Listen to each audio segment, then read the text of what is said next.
La métaphore commande stratégique un poste apparemment frivole sur lequel le japonais dissimule une analyse critique des enjeux de santé publique et environnementale. L'utilisateur adopte une posture délibérément paradoxale, qualifiant sa publication de chute pouste tout en promettant une valeur éducative substantielle. Cette dissonance calculée sert d'hameçon rhétorique dans l'écosystème saturé des réseaux sociaux. Le lien brisé vers une page 404 concernant l'écriture du mot cèdre en japonais n'est pas une erreur technique, mais un métaphorisme intentionnel. Il symbolise l'échec de la communication et l'inaction face à un problème concret. Les tags Japon, santé, allergie, environnement forment le véritable cadre stratégique, pointant vers la crise des pollens de cèdre suji au Japon, un problème de santé publique majeur souvent négligé dans le discours international. Contexte. La silencieuse épidémie du suji, une crise environnementale locale est amplifiée par des dynamiques globales de négligence et de communication fragmentée. Le Japon fait face à une augmentation exponentielle des cas de polynose dus au cèdre japonais Cryptomeria japonica, une conséquence directe des politiques de reboisement d'après-guerre. Cette situation crée un fardeau économique massif et une détérioration significative de la qualité de vie pour des millions de résidents. Le choix de l'utilisateur de lier ce sujet à une leçon de langue échouée est une critique acerbe de l'approche superficielle et compartimentée du problème. La page 404 renforce cette idée. La recherche de solutions techniques comme traduire un mot évincie la compréhension systémique du lien entre civiculture, santé publique et changement climatique fait défaut. Le post opère ainsi une jonction entre un contenu niche linguistique et un enjeu sociétal pressant.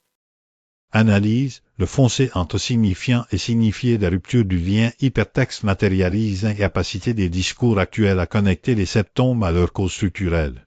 La stratégie narrative déployée est un cas d'école de communication engageante pour un sujet complexe. En commençant par un ton léger et autodépréciatif, l'auteur désamorce les défenses du public avant d'introduire une problématique lourde. Le cœur de l'argument réside dans l'exploitation du contraste entre la forme un métaphorisme apparemment absurde et le fond une crise sanitaire. La mention des allergies n'est pas anodine. Elle sert de point d'entrée tangible pour discuter de politique environnementale plus large.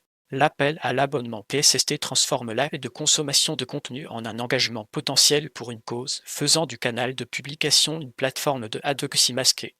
La véritable leçon n'est pas d'écrire cèdre en japonais, mais de décoder les interconnexions cachées derrière les mots. Verdict, à l'engagement par la subversion sémantique, cette microstratégie de contenu révèle un potentiel élevé pour mobiliser des audiences nouvelles sur des sujets techniques, malgré un risque de dilution du message. L'initiative démontre une compréhension profonde des mécanismes de l'attention dans l'espace numérique. En encapsulant une analyse critique sur la gestion forestière et l'épidémiologie dans le format d'un post ludique, elle atteint une efficacité virale potentielle que des communications institutionnelles traditionnelles ne peuvent égaler.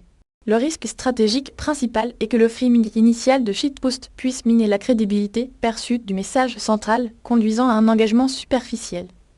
La prochaine étape évidente serait de capitaliser sur la curiosité générée pour diriger le public vers des ressources vérifiées et des appels à l'action concret, transformant la métaphore en mobilisation. Le succès à long terme dépendra de la capacité à maintenir ce subtil équilibre entre accessibilité provocante et rigueur analytique.